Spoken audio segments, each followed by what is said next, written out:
உன்மடியில் நான் உறங்க கண்ணீரண்டும் தான் மயங்க என்ன தவம் செய்தேனோ என்னவென்று சொல்வேனோ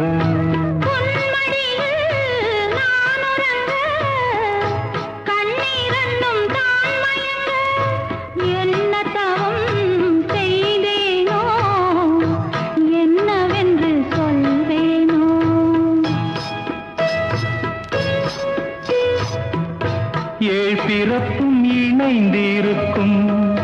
சொந்தம் இந்த சொந்தமம்மா வாழ்விருக்கும் நாள் வரைக்கும் தஞ்சமுந்தன் நெஞ்சமம்மா